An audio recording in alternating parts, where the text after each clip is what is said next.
Okay, well, Sawyer Welch is home now. Had a motorcycle accident. Got banged up pretty bad. Wanted a motorcycle, the next day had a wreck. How's that for? Oh my goodness. Didn't take long, did it? No, it didn't take long at all. And now whenever he gets healed up, his mom and dad are gonna kill him. This thing. He'll be back in the hospital again. Is Misty down there? They did. I took him down to Arkansas on Monday night, drove him down there. They took a plane from because the Legionnaire flew from Northwest Arkansas on Monday. They fly from Springfield on Tuesdays and Thursdays. And then, I mean, it's weird, but Legion flies around here. And they're like, you know, one day I came out of my house and plane went over my house about 100, 200 feet, just screaming.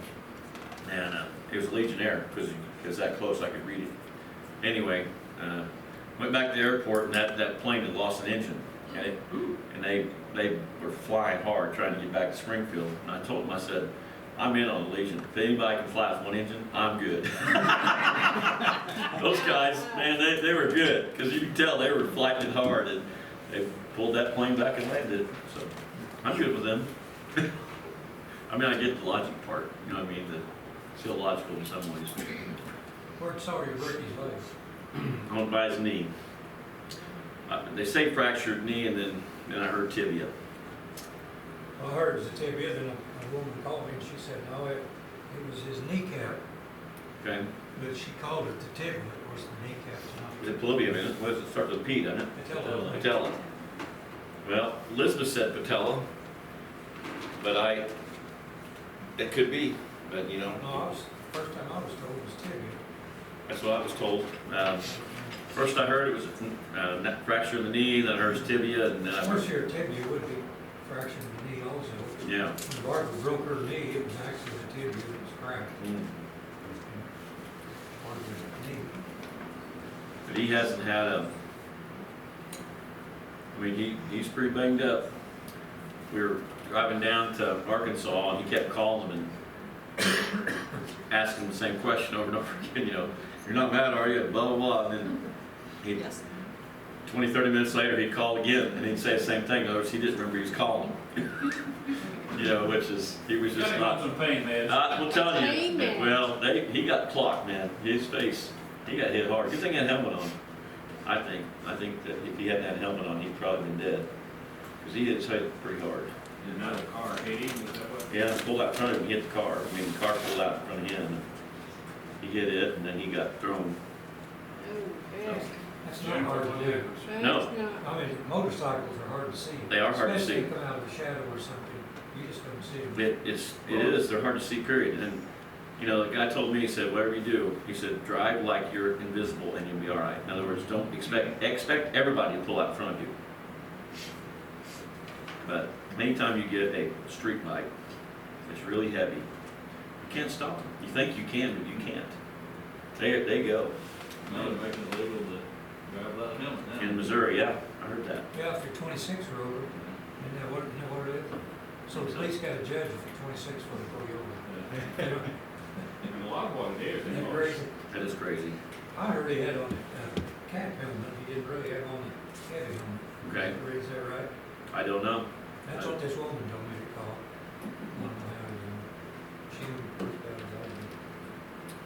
Problem is, them bikes, they go so fast, you look this way, and you don't see anything, you look this way, and then by the time you go ahead and start to pull out, then that motorcycle could have been a half mile down the road, and now it's right there. Yeah. No, scary.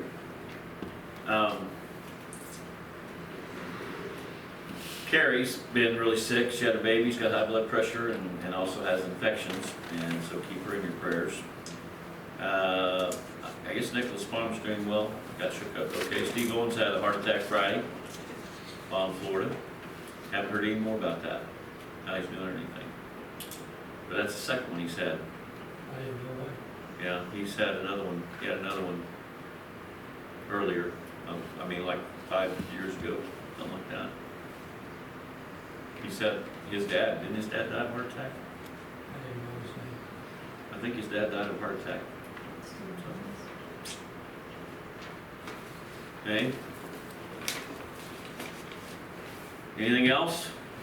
I've got a couple prayer requests for a couple of first cousins of mine. One Okay. of them's named Georgia South.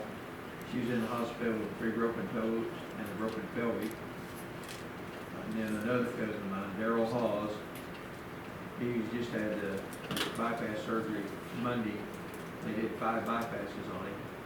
And I got a text today from his sister, and she said that he had a rough night. They had to shock him once to get him back, and then they don't have to put a pacemaker in it. That, permanently, but he was better today. A little better. Okay. All right.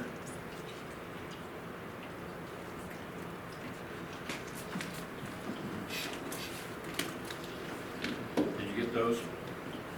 I'll get one. Okay. I read lips. I'm sorry.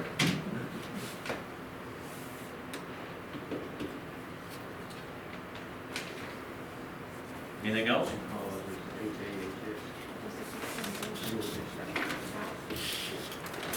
All right, well, let's go ahead and pray. Father, we thank you so much for all you do, and we thank you for all that you've done to bless us these last few months and continue to protect us. And I pray, Father, you just help us to make good decisions and do the right things according to your will and continue to preach, teach your word. We praise you for the opportunity to study tonight. It's in the precious name of Christ we pray. Amen.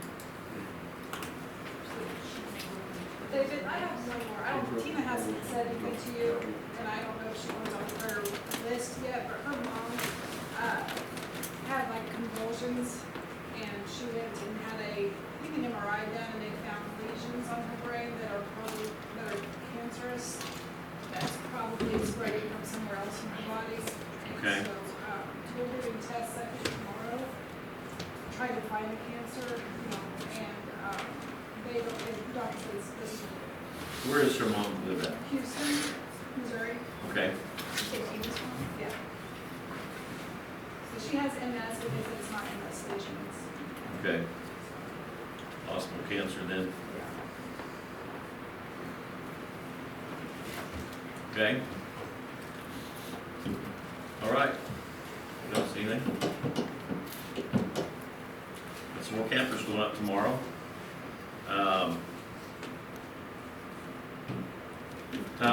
What did I just say? I'm sorry. Huh? Campers going tomorrow, yes. Campers going tomorrow, campers going Sunday. So keep them in your prayers as they go up there. Thing went good. They had a good group of campers up this last week, a bunch of boys. And that was, and David Langman. And I think David was dragging when he left to go. Trying to keep up those boys. But anyway, they were a lot of fun. Okay, well, I want to, kind of interesting passage. I know Charles did Daniel, talked about Daniel when he was up here, so I'm going to take over from in 21 of Luke. I'll turn there. And I'm going to tell you what I believe this means, and I'm going to try to show you the miraculous thing of how it's already begun, okay, in my thinking. So I'm going to give you a couple things. The first thing I want to say is that, there's obviously different views on everything when it comes to the second coming of the Lord. Different views, premillennial, amillennial, postmillennial. The one that makes most sense to me is premillennial because of the way it reads everything, the way it takes everything literal. I've always been told by my professors at Ozark, take everything literal till you can't. So I take literal a lot of things, and sometimes that whenever you use the other two types other than premillennial, you have to spiritualize a lot of things, and I don't think that's the best way to do it. But having said all that, a lot of them say that everything happened in 70 AD. This whole oblate discourse that's in chapter 21 of Luke and chapter 23, 24 of Matthew, that they've already happened. This is not going to happen. Well, as we've gone through this and we've studied this, I think I've shown you that this is future stuff. It does have a little bit of a context when it comes to the 70 AD, but this is kind of a future thing. There's a couple reasons for that. One is that it is, when we start looking at this, we consider a couple things. Daniel's prophecy, as we've seen that in Matthew chapter 24, verse 15, when it talks about when you see the abomination of desolation, and we have no such historical record that it happened in 70 AD. So we've already said, well, that can't be. It's not talking about that then. Or you get that. And then we go into the intensity of the tribulation, and as intense as it is, we start thinking about that. It says, since the beginning of the world until now, shall never see that again. Well, those words are not fulfilled in 70 AD because the Jews experienced, what the Jews experienced under Titus was severe, but it wasn't as severe what happened during the Holocaust in World War II. 6 million Jews died there. 1 million Jews died during the 70 AD. So you start putting this together, and we went through all this, talking about different times. In fact, some even might have said that was a lot, might have been less than 1 million in 70 AD, but certainly we know that 6 million died in World War II. So that tells you that when Jesus said, when he said that it's since the beginning of the world until now, it's obviously he's talking about a time that's even greater than even that. There was many places where you put that together, but the tribulation, Jesus referred to it also in verse 21 as there's a tribulation and a great tribulation, okay?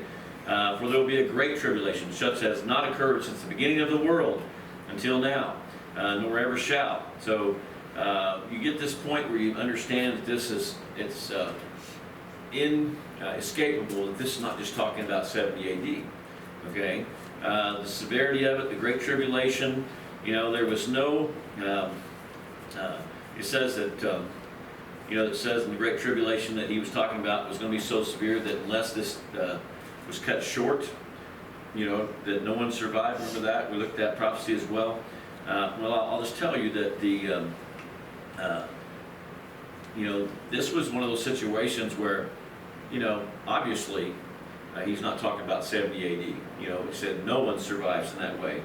This is immediately those after the tribulation of those days, and the Lord comes back. Is kind of the idea. Immediately after that day, we see this happening. Well, obviously, after 70 AD, he did not come back. So you're kind of getting the idea as we start putting this together that there's something. This is talking about something in the future, not just what happened in 70 AD. Now we put those two together. Yes, it has a little bit of that. It could be, a shadow of what's really going to happen at the end. And as we looked about this, we realized that obviously he's talked a little bit about 70 AD, but it's mostly talking about future time. Okay. Now here's one more thing that as we start looking at this passage, he said, verse 29, and he told them a parable.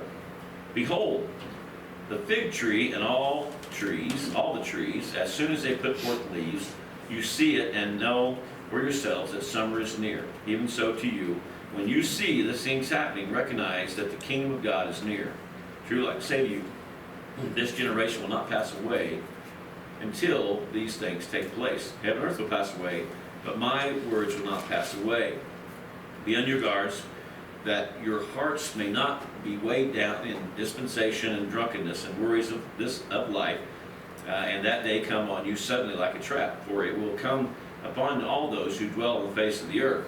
But keep on the alert at all times, praying in order that you may have strength to escape all the things that are about to take place and stand before the Son of Man. So as you kind of put this together, you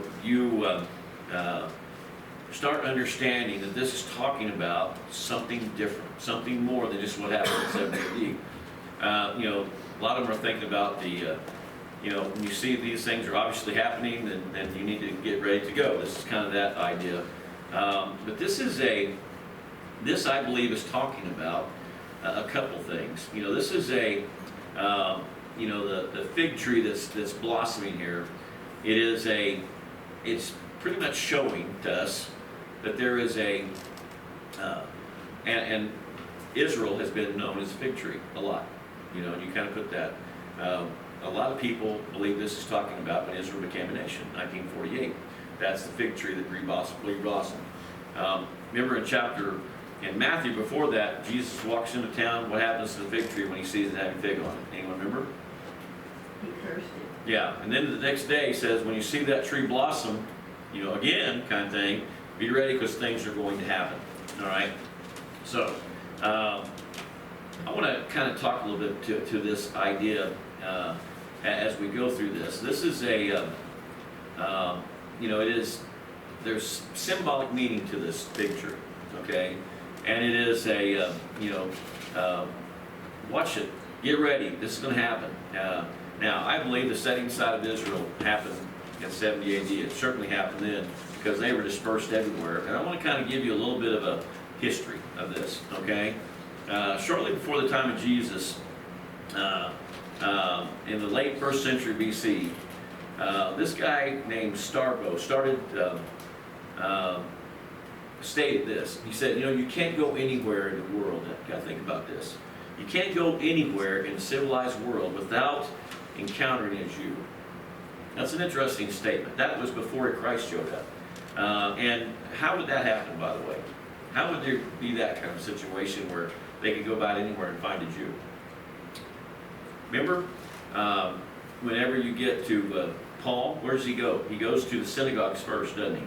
When he goes to these Greek towns, where does he go? He goes to synagogues and preaches. Okay?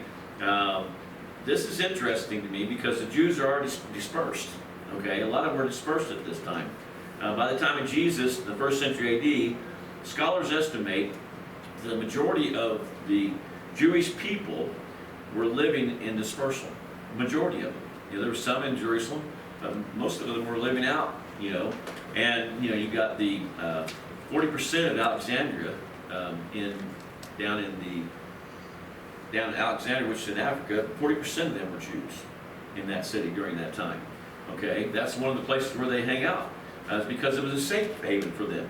Remember what did Jesus do whenever he became, when he was born? What did they do? Where'd they go? Down to Egypt, didn't they? See, that's the idea. There was a safe haven kind of down there, okay? But there was the day of Pentecost, 30 AD, when the Apostle Paul preached, and they were talking about the priests. What did he, remember what he said? Men from the Parthians, the Medes, the Elamites, residents of Mesopotamia, Judea, Cappadocia, Pontus, Asia. What is that?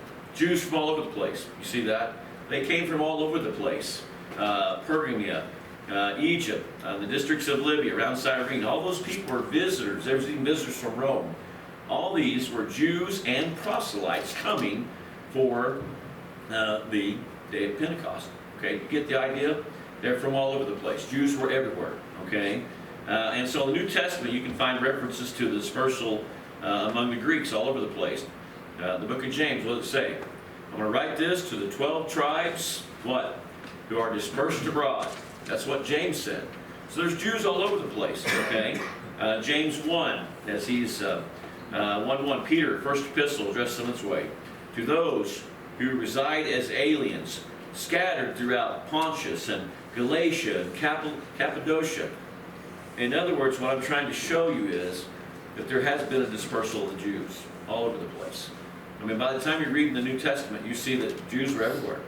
And you've got to understand what caused all that, That's where they were getting to that point where we're going, wow, they're all over the place. Ethiopian eunuch in Acts chapter 8.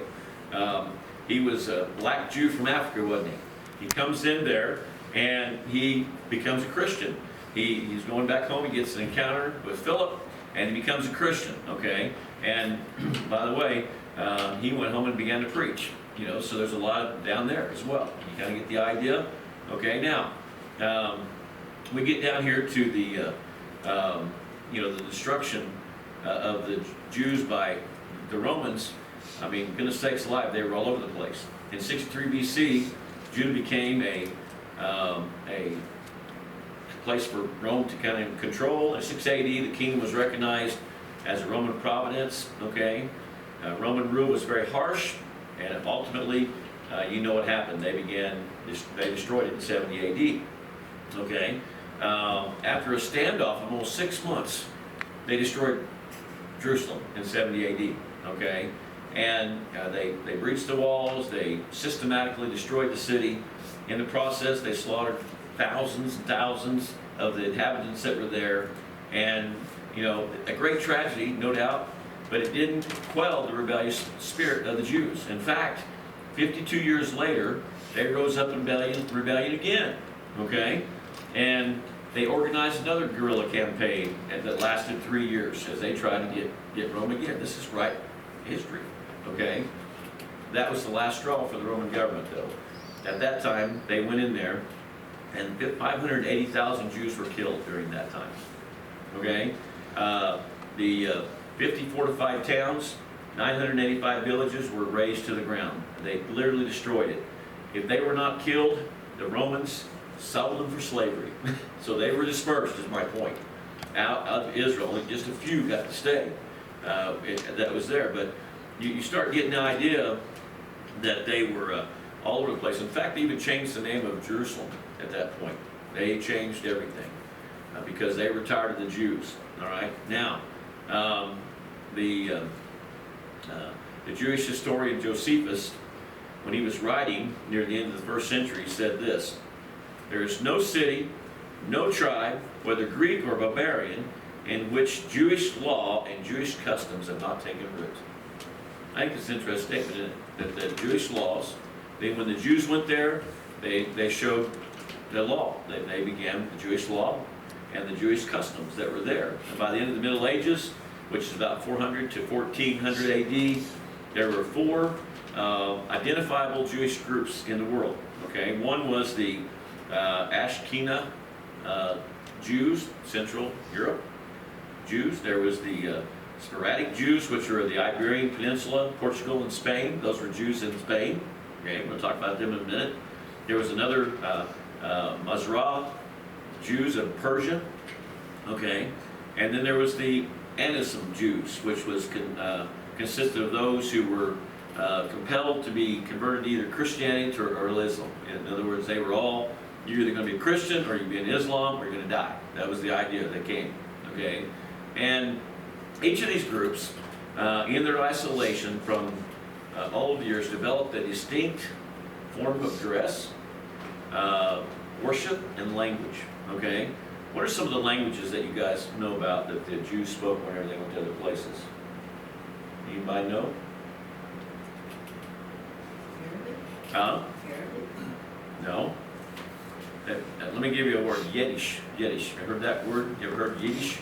That was a German combined with Hebrew and produced Yiddish. In other words, they made up kind of a language. Why? Because the Hebrew language wasn't be spoken again. I mean, they used that kind of stuff. There was one that was Spanish and Hebrew. Anyone know what that was? Ladino.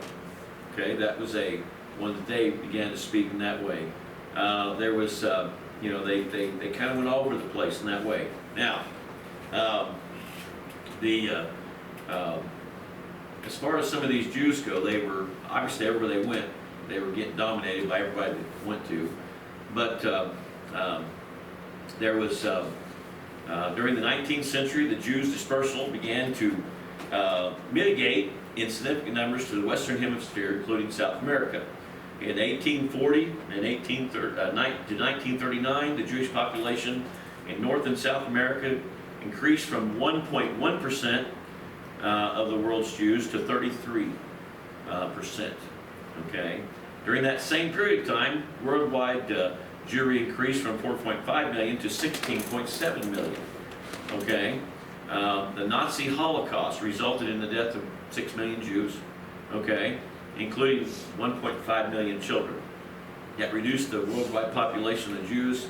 We start thinking about the death that happened from that, and so the population then has grown since then. Obviously, that's there, and so according to the Roman records, there are about 8 to 10 million Jews in the first century. The population of China, how much has it grown? From 30 million to how many do you think is in China? Over 1 billion people live in China. You can go from, so why is the Jews not so many of them? What do you think? Let me read a verse for you. Deuteronomy chapter 4, verse 27. And the Lord will scatter you among the people, and you shall be left few in number among the nations where the Lord shall drive you. In other words, they have not, that was 3,400 years before Christ, this is that kind of passage, and that prophecy has been fulfilled. The Jewish people have been dispersed all over the world, just as God warned if they did not, are not faithful to Him. Okay? They also, it's a, starting in Deuteronomy chapter 28, verse 65. Among those nations, where the Jews will be scattered, you shall find no rest, and there will be no resting place for your soul, or sole of your foot. But there the Lord will give you a trembling heart, failing of the eyes, and despair of soul. So your life shall hang in doubt before you, and you shall be in dread night and day, and you shall have no assurance of your life. I read this today after looking at what happened to all the Jewish synagogues in California a month ago. Did you guys know that? They went in and destroyed the synagogues in the Jewish area in Los Angeles. Can you believe that? I mean, this is true, isn't it? This is prophecy. In the morning you shall say, would that it be that it were evening? And at evening you shall say, what that it might be morning. And that shows you they're scared. Everywhere they're at, they're not comfortable. Because of the dread of your heart, which you dread, of the sight of the eyes, which you see. In other words, everywhere they went, they were going to be persecuted. And this is a fact, isn't it? Everywhere they went, they got persecuted. The great dispersal of Jewish people, and the great miracle of the dispersal is this: what? They have survived as a people. You understand that? They have survived as a Jewish people. No other ones have they? And they retained their own language. They have, and that's my point. This is where we're going with this. Okay, Jeremiah, for I am with you, declares the Lord, to save you from. For I will destroy completely all the nations where I scatter you. Only I will destroy you completely. But I will chasten you justly and will by no means leave you unpunished. So this is the Lord's doing.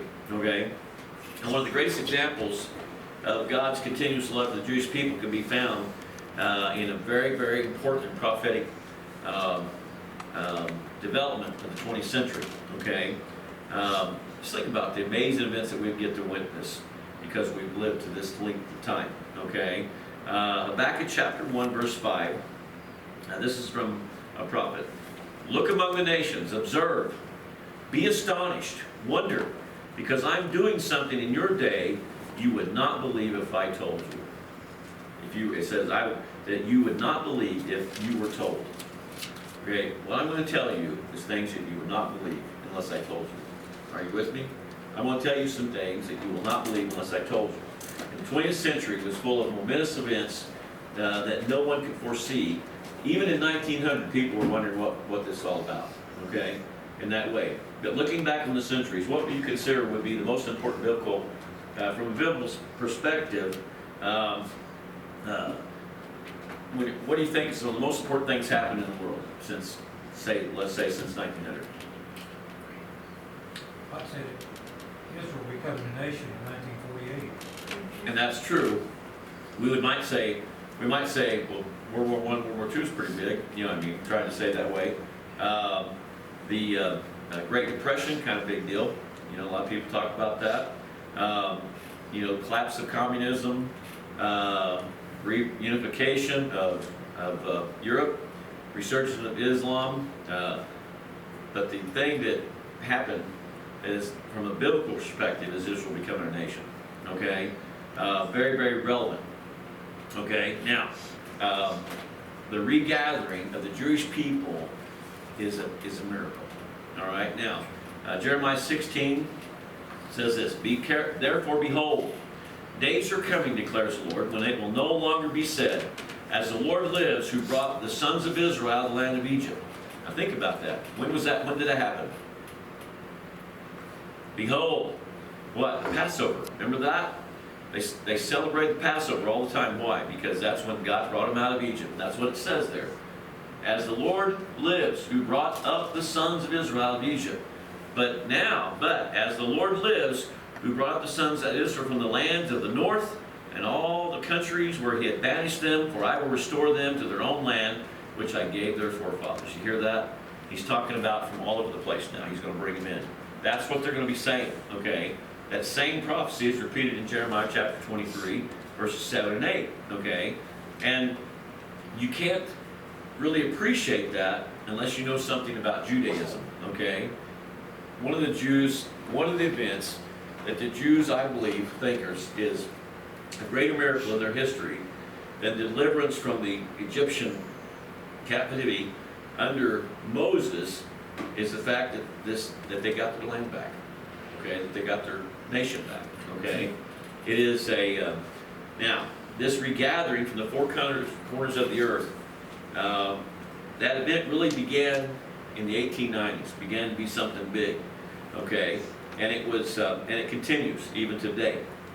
Now, basically, it is this. I mean, it was I think this is the thing. Sometimes as Christians, we don't appreciate that miracle, is what I'm trying to get at. These guys coming back to their nation is a big deal, okay?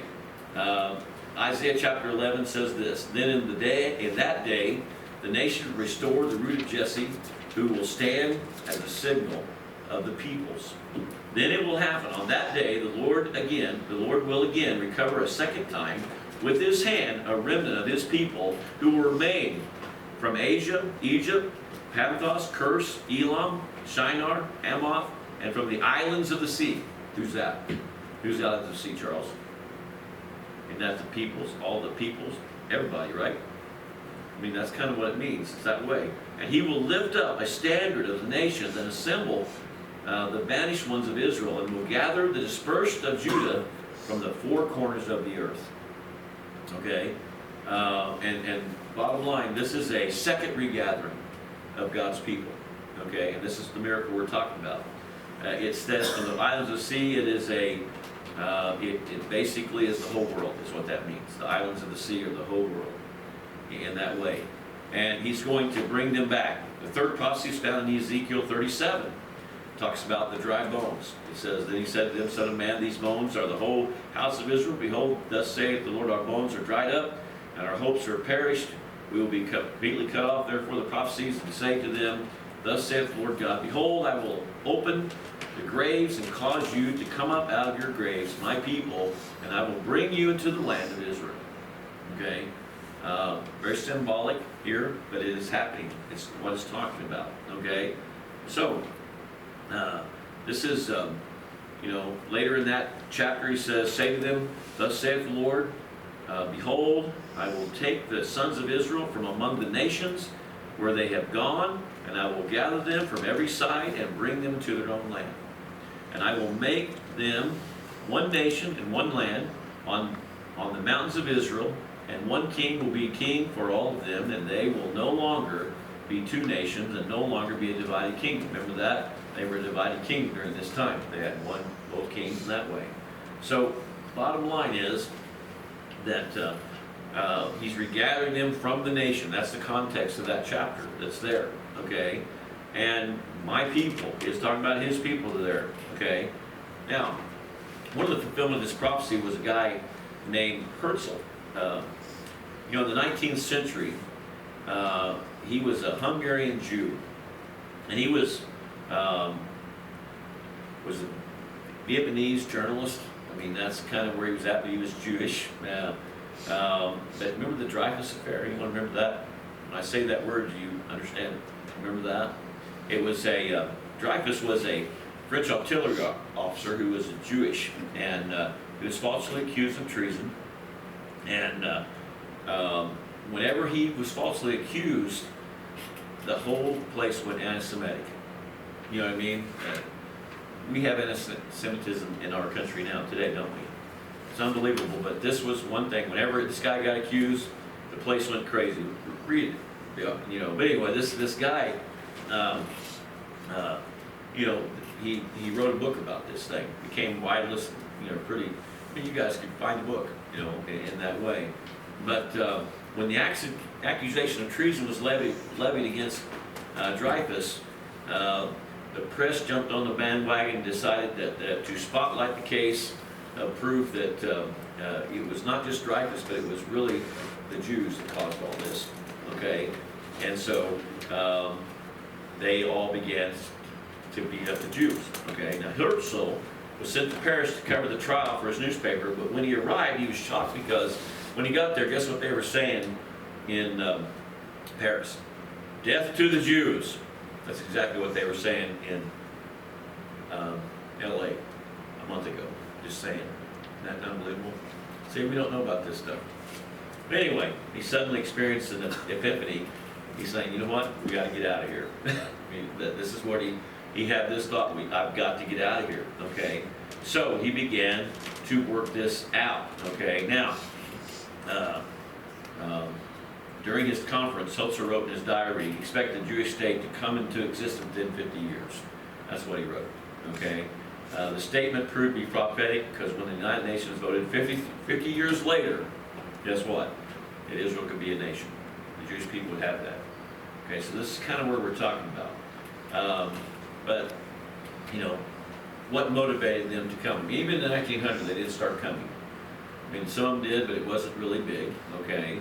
But the great surge of Jews who returned to their, World War I provided them a place to be, all right? They were a place to go. World War II is what, the Holocaust is what got them to come back. You guys have ever seen any newsreels of what happened after World War II when the Jews were, they were actually pulling boats in there and coming into the land, and this was the nation of England owned that. They were going to give it up, and the day they gave it up, we recognized them as a nation, okay, in that way.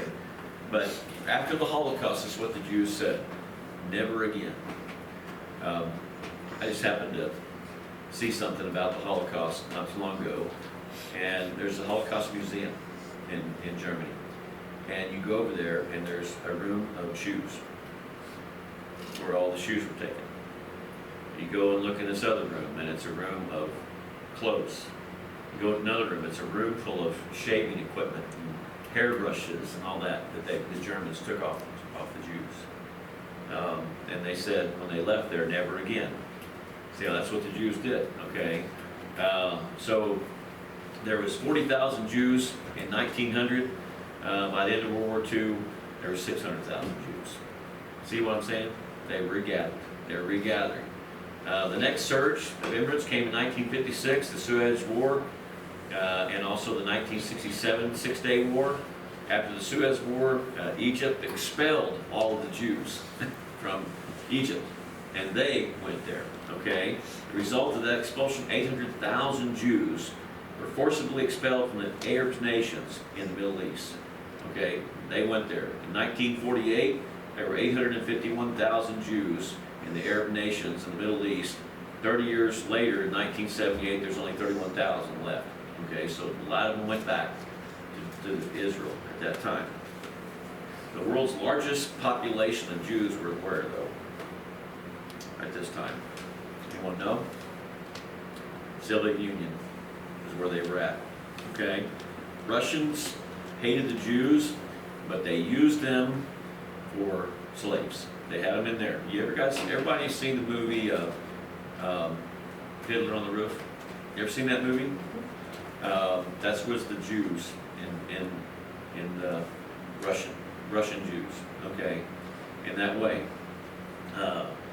They were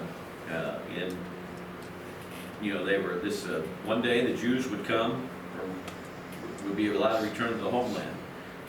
Isaiah 43 says, since you are precious in my sight, since you are honored and I love you, do not fear, for I am with you. I will bring your offspring from the east and gather you from the west. I will say to the north, give them up, and to the south, do not hold them back. Bring my sons from far, and my daughters from the ends of the earth. This prophecy says that Jews will freely come from the east and the west, okay? But the world will have a demand, they will have to demand those from the north and from the south, okay? And so you get the idea, you know, from the south it says not to hold them back. And I'll talk about that one, but let's look at the north first, start with. Anyone remember what happened to Soviet Russia at the time of Reagan? Anyone remember? What happened to Russia during the Soviets during the time of Reagan? Anyone remember? Soviet Union fell, huh? Yeah, the wall came down, all right? And that was the, at that point, we began to demand that the Russian Jews be allowed to return to Israel. And 1990, Mikhail Gorbachev said they could. He opened the door up, yes, and a flood of refugees came into Israel. For the next 2 years, 400,000 Russian Jews arrived in Israel. 116,600 a month came to Israel during that time. Isn't that amazing? That's a lot of Jews. And they all spoke Russian, and they were incredible. They all had to learn to abandon all the values that they had back then in Russia. They needed to learn the Hebrew language because they're speaking Hebrew now. They had to learn the Hebrew language. They had to live in minimal houses, obviously minimal housing. Can you imagine 16,600 coming a month in the little land of Israel? It's not much bigger than what? Rhode Island. It's not very big at all. And yet they have all these people coming in there. They had to go to military service when they came. There was hardly no jobs there. They came anyway. Anyone know what Israel's taxes are? 60%. 60%. Yeah. They pay 60% because they got a military and they have a little people, not very many people. You understand what I'm saying?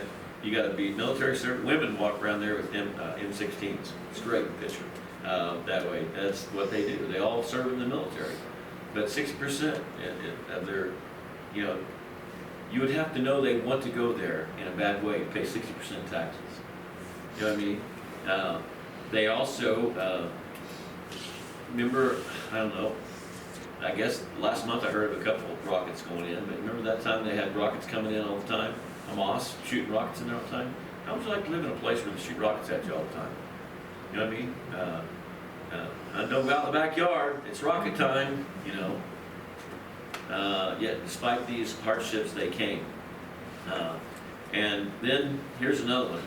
We talked about that was the north. Now in the south, in the mid 20th century, consisted of black Jews from Ethiopia. Now, we don't really know the origin of them, do we? We just know they're there. All right, but they also, in 1980, the Jews of Ethiopia began to feel a tug of their hearts to return to the Jewish land. So they began to migrating to Ababa, which is about 1,000 of them. Thousands of them began to encamp by the airport. And that's where they were going to go. All right. Now, this was the government refused to let them leave for some reason, and it was that fulfillment that I just told you. The South. We had to tell the South to let them go, okay?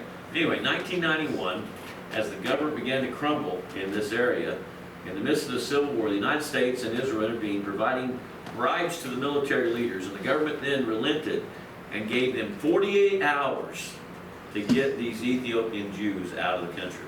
48 hours, okay? They called it Operation Solomon. Anyone know what happened?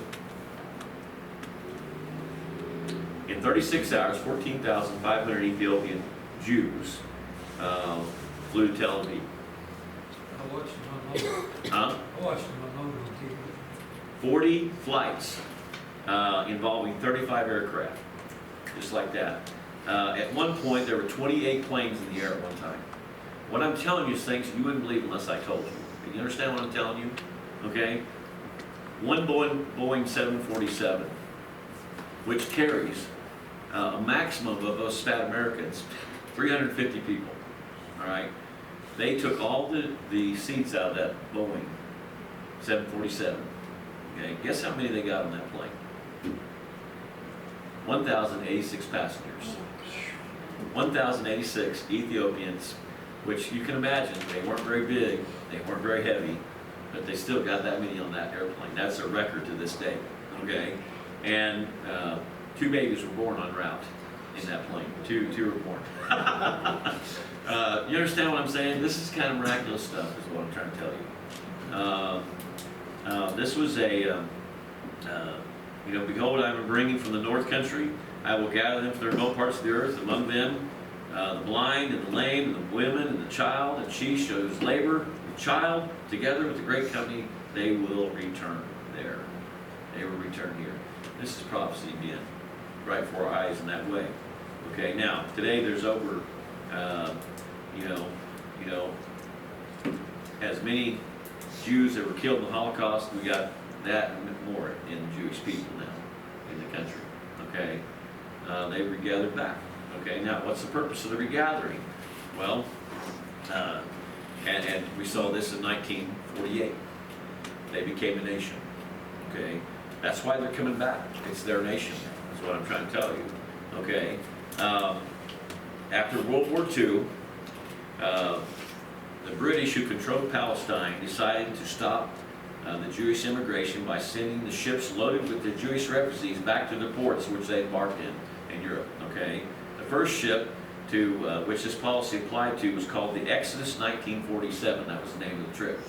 The ship sailed from a port in France on July 11th, 1947, with 4,515 immigrants, including 655 children on board. On July 18th, near the coast of Palestine, a British destroyer rammed the ship and boarded it, and actually two crewmen, 2 immigrants and a crewman were killed.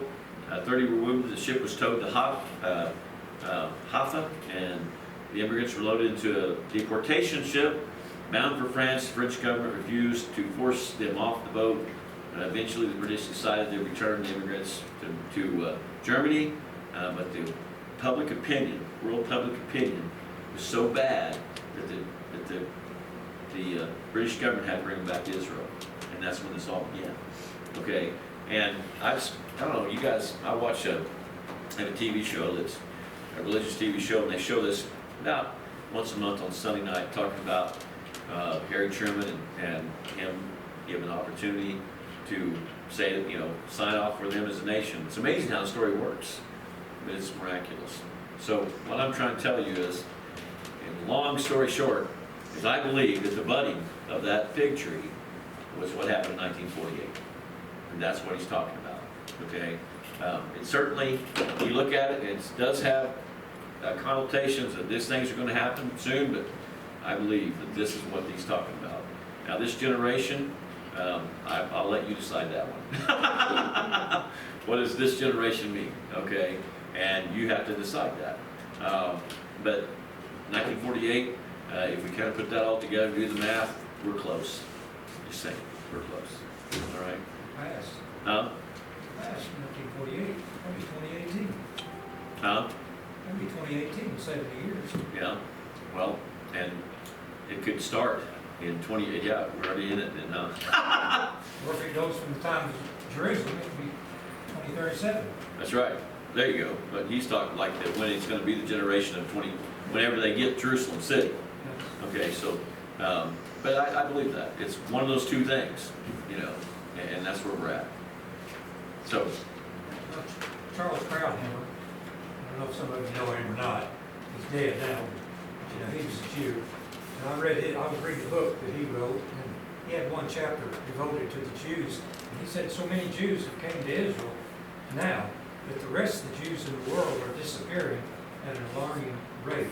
They are either saying they're not Jews, or they're intermarrying with the people wherever they live, or they're becoming Christians. But he said, if something happens to Israel today, there won't be any coming back of the Jews. There are so few left in the rest of the world. It's amazing. So, that's where we're at. Let's pray and we'll begin. We'll be done. Father, thank you for the opportunity to study. And this is amazing prophecy. Lord, just amazing how it is just written out for us to understand and see. Lord, we just pray, Maranatha, because we really know, Lord, that what a blessing it'll be. But Lord, as we pray Maranatha, pray that we also tell those around us of just how important it is to really understand and to learn and accept Jesus Christ. In the precious name of Christ we pray. Amen.